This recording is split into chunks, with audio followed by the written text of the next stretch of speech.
It's clear that she wants to control her music. If anybody is watching this, thank you so much. In fact, when it's time to release one of her new songs, she does it personally, talking to her fans live on Instagram. But I'm really excited about sharing this with you because you've really been there for me and you've made my life what it is. This personal connection has earned her a loyal following, but her openness comes at a price. It says I'm now live, so I imagine I think that's probably the truth. If anybody is watching this, thank you so much. I'm actually on the set of a music video right now, so I'm in this trailer, and the meowing is Benjamin. And first things first, I just wanted to say oh, Benjamin just tried to jump on the table and then fell off, sorry. I wanted to say thank you so much. I woke up to the most amazing news today. And it was actually Todrick going, "Is this real?" And it was a screenshot of someone had said, "Hey, there's all these nominations for You Need to Calm Down." And I was like, I don't know. And so I went online and I went on MTV's website and saw that there actually are 7 nominations for the You Need to Calm Down video and 3 for the Me video. So thank you to anyone who watched those videos. So excited, especially just the fact that I got to work with such amazing people, the collaborators and co-stars on these videos. I've never had that much fun in my life. So to get to share that with them is the nicest thing ever.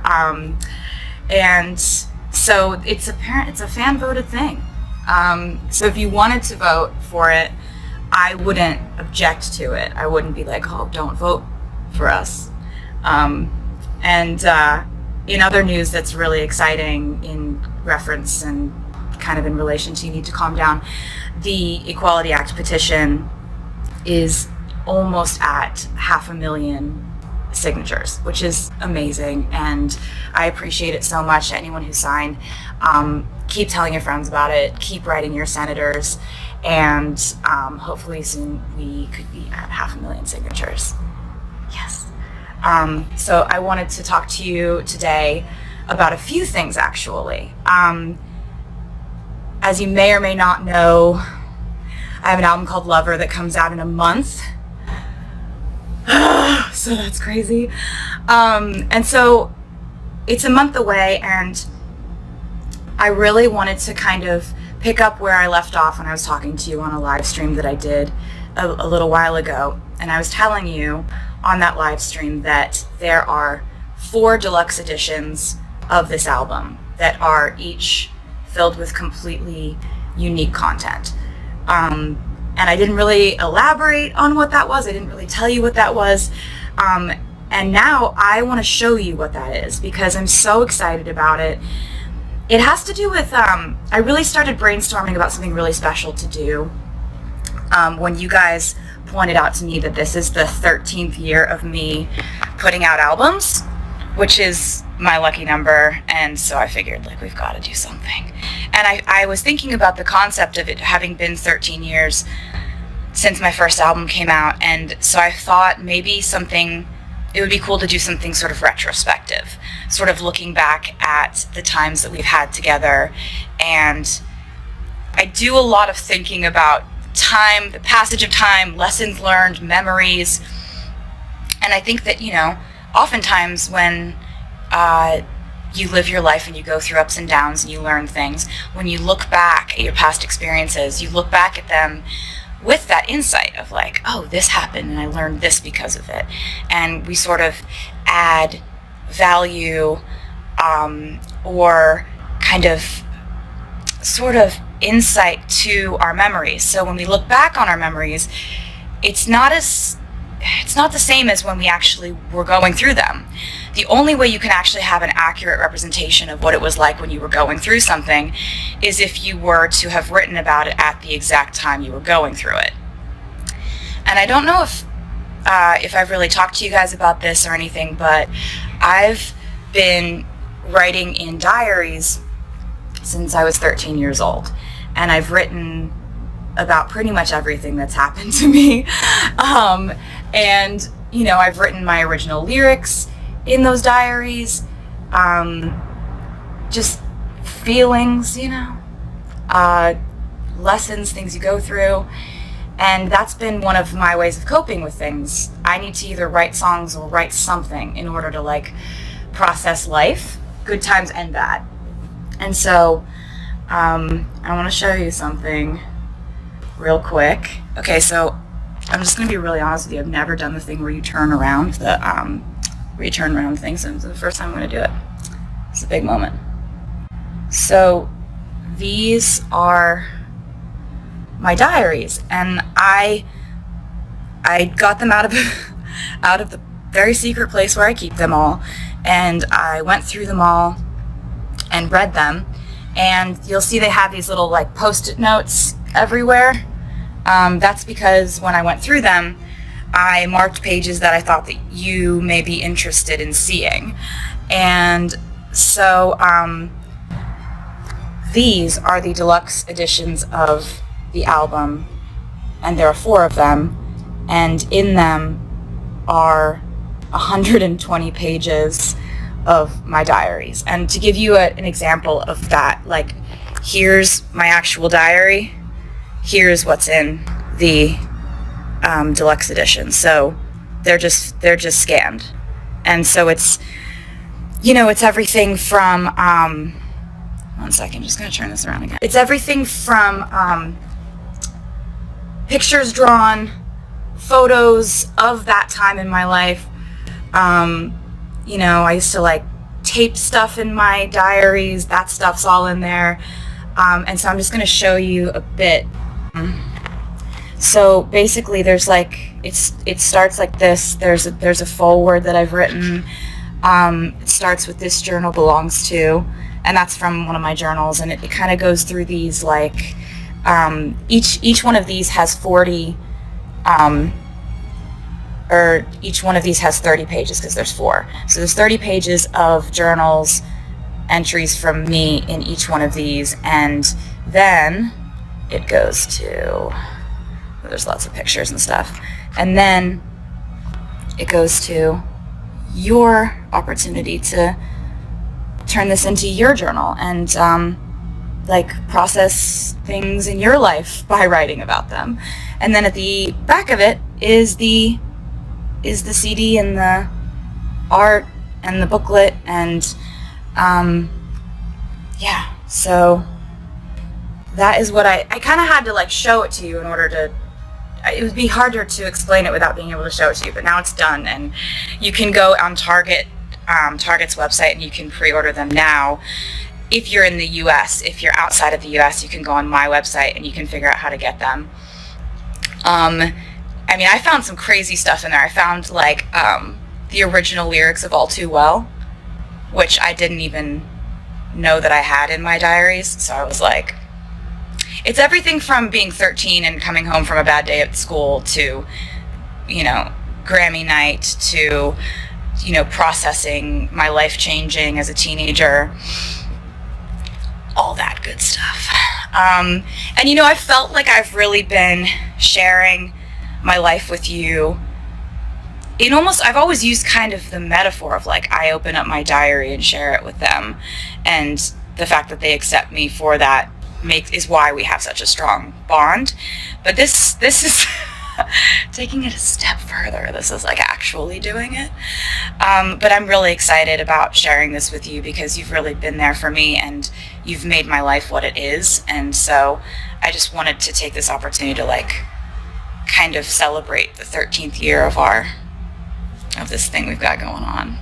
So that's not the only thing I wanted to talk to you about today. So with this album, like I've told you before, it's the most songs I've put on an album before. There are 18 songs on the album, and so there's a lot that's covered emotionally, and I really wanted to give you track 5 before the album came out. So track 5 is kind of a tradition that really started with you guys, because I didn't realize I was doing this, but as I was making albums, I guess I don't know why, but instinctively I was just kind of putting a very vulnerable, personal, honest emotional song as track 5. Like, my first album, track 5, was called Cold As You. My second album, Fearless, track 5 was White Horse. My third album, Speak Now, was a song called Dear John. My fourth album, Red, was a song called All Too Well. Track 5 on 1989 was All You Had to Do Was Stay.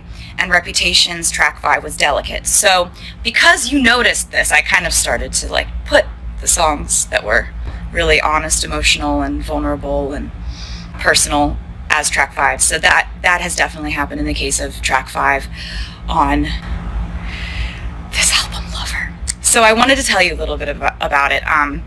There's like a vast part of this album that I worked with Jack Antonoff on, and he is phenomenal. We've worked together for a while, and I'm so proud of the work that we've done on this album. And so I wanted to show you a song that we had done together. The song is called The Archer, and I really hope you like it. It will be out imminently. Like, I think it might even be out right now, if not in like the next 3 minutes or something. So you don't have to wait till midnight or anything. It's just gonna come out soon, like real soon. And I really can't wait to hear what you think of it. There have been a lot of Easter eggs that have been pointing to this song because I love this song so much. There were Cupids playing in the band during the Me music video. There have been arrows pretty much everywhere. I've been drawing arrows through hearts and stuff. And then the most obvious Easter egg, my friend Haley was kind enough to unveil that Easter egg. In the You Need to Calm Down video, Haley was doing archery and the arrow hits a bullseye that says 5. So I told her about the whole thing and I was like, will you help me with this one? And she was really like cool enough to do it. And so yeah, that was all I had on the list of things to talk to you about today in my brain. And I didn't know that the VMA nominations were coming out today. And I just am so happy and so grateful and so happy that this is happening with, this music. And You Need to Calm Down was the most unbelievable experience to get to make something with people you love so much and to make something that just was such a blast, and I'm so proud of it, and I love you guys so much. The album's out in a month. It's crazy. August 23rd. So there's going to be some stuff, Oh, I forgot to tell you, The Archer is not the next single. It's just a song that I love on the album, and I don't, I know that can get really confusing about like songs that come out before albums, but I haven't made a video for it or anything. This is just kind of like sort of a glimpse into another side of the album that I wanted to show you. What else did I want to tell you? Did I have anything else? Oh, you can pre-order the album if you feel like it. Not mandatory, but if you want to, you can pre-order it, you can pre-add it, pre-save it. There's so many ways you can prepare for this album to come out if you wanted to. I am going to go back and finish shooting this music video, which you'll see soon enough, which I really hope you like when you see. It's just all really exciting. I love you guys, and you're amazing, and I will undoubtedly see. I really wanted this. I had a few overarching goals with this, with the lighting and, just sort of the coloring and everything. I really wanted this short film to feel like autumn. And not the entire time you're watching it, but in your memory. I referenced the film Love Story from 1970 earlier, and when I think of that film, I think of autumn. I just do. Right. And so I was trying to, I think, establish that in the earlier parts of the short film. And like when they're falling in love, I wanted that to feel warmer. And when we're in his world, his apartment, I wanted it to feel cooler. And then when Sadie goes into her periods of despair and reeling, I wanted her world to become cooler. And then in the end, when we see her grown up, I wanted it to be a bit of a combination of both, almost to symbolize that she is still herself, but she has been changed by this experience. And I wanted that to make us both happy and sad at the same time. But I think that it's also important when you think about the worlds that you're creating. Like, we were working within the framework of chapters. We had this amazing typography studio called Fraser Mugridge do these bespoke chapter title cards, and those were there because I wanted you to realize in the end that that these are chapters of Sadie's character's book. So when you see the chapters like "Are You Real?" and the first crack in the glass, you realize in the end that This is the story she's telling about her. Yes, this is her reflecting back, and these are chapters of her book. And these are the things that you're seeing taking place that you would read about in the book that she was writing. So we wanted there to be sort of like we wanted her to seem a little bit changed in the end, even with the set design. The house where she lives in the end looks a little bit more like where he lived than where she was before. So she has actually taken something from that relationship. Yeah, good and bad. Yeah, interesting. There's another element in the film that there are a lot of theories about, which is that red scarf. Yeah. What can you what can you tell us about the red scarf? Because there must have been a lot of decisions that went into exactly what can I tell you is the question. Basically, you stop it. Stop it. Basically, the scarf is a metaphor, and we turned it red because red is a very important color in this album, which is called Red. Right. And I think when I say it's a metaphor, I'm just going to stop. Leave it. And I'm going to say thanks for the incredible question to whoever asked it. You've really taken us for a ride with that one. Thank you. Scarf question was mine, actually. Thanks, at Cameron Bailey. That's right. Yes. Thank you. All right, but I am going to go back to this time TikTok. Yes. Zara on TikTok is asking, are there any other genres within filmmaking that you'd be eager to pursue? Ooh.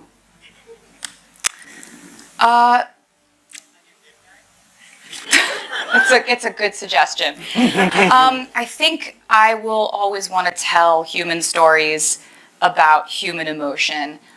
I never say never, but I can't imagine myself like filming an action sequence. It's just for me, like if it happens one day, honestly, like that'll be funny character growth. But at this point, I want to, I could see it going. I could see it going in a more comedic, irreverent place. I could see it being a little bit, I don't always see myself telling stories about extreme guttural heartbreak at your most formative age that really sort of, debilitates you emotionally for years, and then you have to like develop the scar tissue in order to move on with your life. And then limp your way to your typewriter and write a novel about it because you're still, Yeah, you can't keep doing that. No. It's going to be painful. I think I've done that. Yeah. So I would love to, I'd love to keep taking baby steps forward. And I think that I'm at a place now where like the next baby step is like not a baby step. It would be committing to making a film. And I feel like I would just absolutely love for the right opportunity to arise because I absolutely adore telling stories this way. That's where I was going as well. Feature film's got to be next, no? If it were the right thing, Yeah. it would be such a privilege and an honor. And I also just do want to say that I'm aware of the fact that I'm in an incredibly privileged place to have gotten to finance this short film independently. Because when we talk about female filmmakers, I am one of them, but I also realize that there are people who are working so hard to get financing and to get any type of budget together to make the productions and the projects that they want to make. So I honestly like bow down and tip my hat to those female filmmakers.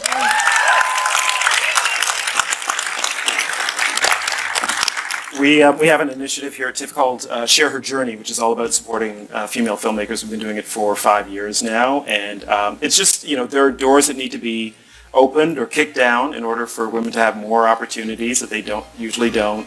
There are incredible stats about women graduating film school at the same rate as men, but then, 10 years into their careers, very different. Wow. Yeah. Yeah. So things still need to change, but it's great that you're aware of that and, the need for change. It's great that you're taking those initiatives. That's amazing. Trying to do our bit. It's incredible. Yeah. Yeah. I should have like a URL for you all to go to, but I don't right now. They're very resourceful. Yeah, I'm sure you are. You will find it. You still have your music career, of course, right? We're talking about your film work, but how are you going to balance it? Last time I checked, I love that. I do have my music career. And is how much of the visual side of it, whether it's more films, music videos, that kind of thing, how much do you think that will take up of your time and creativity? It's an interesting projection to try to come up with, having not thought about that exact thing ever before. I really, I have a lot of bandwidth to put into creative things. And I get exhausted by things in life, but they're never creative things. I love making stuff, and I'm for the last 5 or 6 years, I've just been I just love making stuff. I just want to never do anything but make stuff. So I just hope that keeps going. I am so lucky to be supported by kind, generous, nice, thoughtful people who seem to care about stuff I make. I just hope that keeps going. I'm gonna keep working hard, trying my best, all of that. And I would absolutely love to expand in terms of filmmaking and storytelling and keep, it's a natural extension of my writing. I really feel that. And as long as I can keep doing all the natural extensions of my writing, doing shows is a natural extension of my writing. I love that too. Yeah. I want to do all the things. Well, Taylor, we're out of time, but I just want to thank you so much for this conversation. I'm hearing that we have a little bit more time. Thank you. If you're willing, we'll keep it going for just a little bit longer. Yeah, I would love it. Because I wanted to ask you, you talked about Sadie and Dylan as the actors that you absolutely wanted for All Too Well, the short film. And in future film projects or just ideas that might be percolating, I wonder if there's certain actors that you have in mind. Totally. I definitely do. But if I say that, then if I go to them and say, they'll already know. Do you know what I mean? And then I won't have an opportunity to write them a novel length text, which honestly, there's just something in that, you know? Me just begging people to work with me over text message or voice memo or whatever it is that I did. No, I absolutely, there are so many actors out there that when I watch a film, I think that sparks a character that, To understand why Taylor Swift's 3-word message carried such profound psychological weight, one must look back at her life before she met Travis Kelce. She was the greatest songwriter of her generation, a powerful woman capable of changing the economic landscape of an entire nation with a single tour. But behind that dazzling height of fame lay a terrifying loneliness.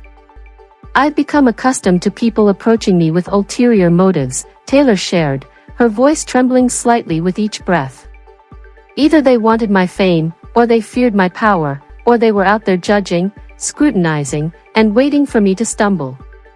My heart had been wounded so many times that I built a solid stone fortress around myself. I told myself I didn't need a normal family.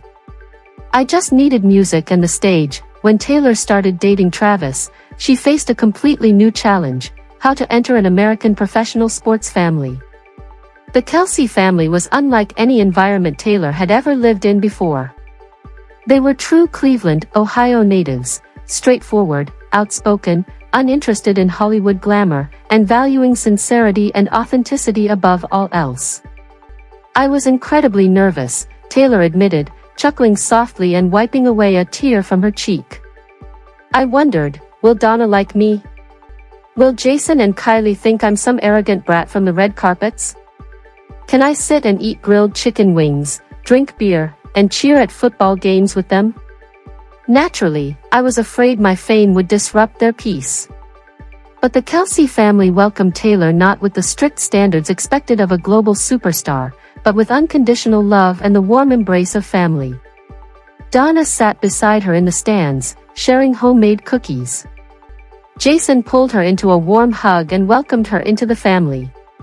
Kylie readily handed her youngest daughter, Bennett, to Taylor so she could experience the warmth of motherhood. When the interviewer asked Taylor about the moment she realized she truly belonged to the Kelce family after the wedding, she fell silent for a long time. Her shoulders trembled slightly, and she had to use a tissue to wipe away the tears streaming down her face. These weren't tears of sorrow or regret. They were tears of absolute liberation, a soul that had finally found its most peaceful haven. Taylor looked directly into the camera, her eyes filled with sincerity, gratitude, and boundless love. She took a deep breath, her voice trembling but incredibly clear and resolute. When those 3 words left Taylor Swift's lips, the entire studio fell into complete silence. The cameraman, the sound technicians, and even the seasoned interviewer couldn't hide their emotion. They witnessed what was described as a historic moment in entertainment media, where a contemporary cultural icon acknowledged that she was saved not by awards, prestigious trophies, or billion-dollar revenues, but by the simple, genuine love of a Midwestern athletic family. Taylor sobbed, covering her face with her hands as she continued, "I'm sorry for being so emotional, but it's true. Before meeting Travis and his family, I was like a drowning person in an ocean of fame and the insane expectations of the world. I was exhausted from playing the role of a strong woman, someone carrying an empire on her shoulders. But the Kelce family threw me a life buoy. They pulled me ashore, hugged me, warmed me, and showed me what true family love is, what a safe home without judgment is. You, not just Travis, but the whole family."